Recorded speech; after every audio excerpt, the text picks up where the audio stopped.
जय हिंद मेरे डियर साथी, मैं आपका साथी विकास और आज देखने वाले हैं विद्युत का एक प्यारा सा क्वेश्चन। ये 2024 की सेट नंबर पहले में पूछा गया है। ठीक है, देखिए ये 2024 यानी सेट देखा जाए तो आईजे में तुम्हारे पास एक सेट देखा गया था। इसमें से एक एमसीक्यू हमसे पूछा, यहाँ से सामने देख सकते हैं।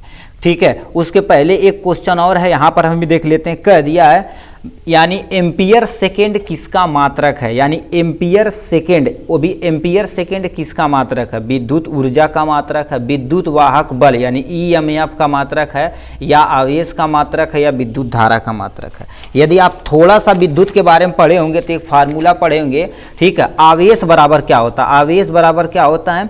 यानी जो धारा होती है और यानी टाइम का जो गुणनफल होता है, ये धारा टाइम का जो गुणनफल होता है उसी को क्या बोलते हैं? आवेश बोलते हैं। तो यानी इसका धारा का मात्रक सुने होंगे आप, एम्पियर सुने होंगे। क्या सुने होंगे? एम्पियर सुने होंगे। और टाइम का मात्रक क्या होता है भैया? सेकेंड होता।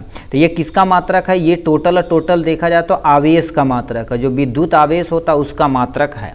ठीक है, तो कहीं ऑप्शन में दिया या विद्युत ऑप्शन यानी विद्युत आवेश यानी आवेश का मात्रक क्या होता है? एम्पियर सेकेंड होता है। क्योंकि हम पढ़े थे क्या, Q बराबर हमने देखा है IT पढ़े हैं। I मतलब क्या होगा? धारा, T मतलब समय, यानी आपका C वाला option is the correct option हो जाएगा ये। और ये 2024 में आपका क्या होगा? क्वेश्चन पूछा गया है।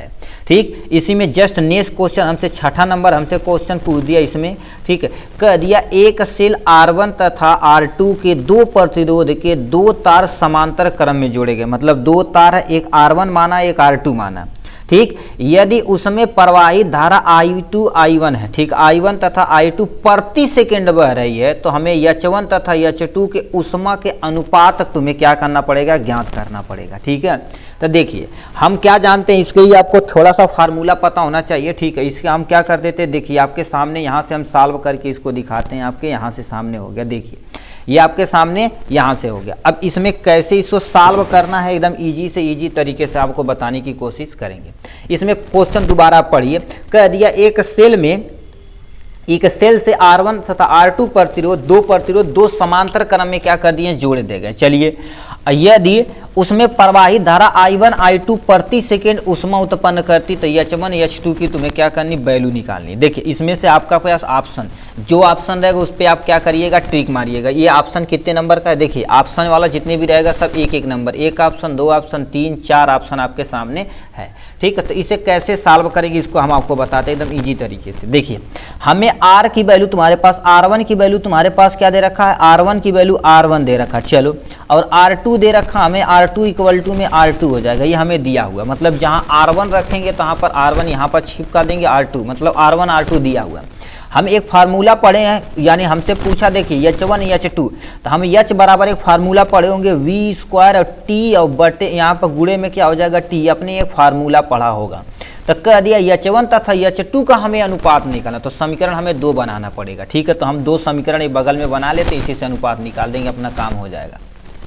देखिए अब हम H1 के यदि फार्मूला बनाए तो H1 बराबर क्या हो जाएगा? V में सब में विभवांतर में क्या होगा? आपका समान है। ठीक है, विभवांतर आपका क्या हो जाएगा? क्योंकि समांतर क्रम में V का मान क्या होता है? समान होता है। तो हम क्या कर देंगे? V स्क्वायर प्रति सेकेंड है, तो प्रति सेकेंड के लिए हम क्या एक या T लिख सकते हैं। R की जगह तो हम क्या लिखेंगे? R1 लिखेंगे, क्योंकि H1 हमने माना। इसे समीकरण नंबर क्या मान लेते हैं? एक मान लेते हैं। कोई टेंशन? नो सर, टेंशन नहीं दुनिया में लेने का। अब H2 की वैल्यू निकालते हैं। H2 बराबर देखा जाए तो V2 हो जाएगा, और ये T हो जाएगा, बटे में क्या हो जाएगा? R2 हो जाएगा। क्यों? क्योंकि हमने क्या कर दिया? R प्रतिरोध के लिए हमने ये मान दिया। ठीक, कोई टेंशन नहीं।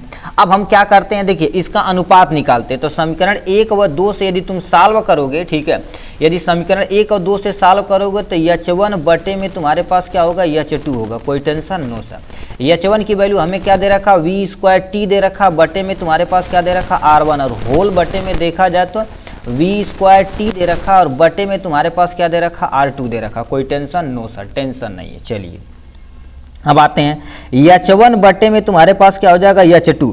अब ये वाला सबसे ऊपर जाएगा, और ये वाला पोर्शन देखा जाए तो तुम्हारे पास पूरी तरह से कट जाएगा। ये वाला सबसे ऊपर जाएगा तो हमारे पास क्या हो जाएगा? R2 बटे में तुम्हारे पास क्या हो जाएगा? R1।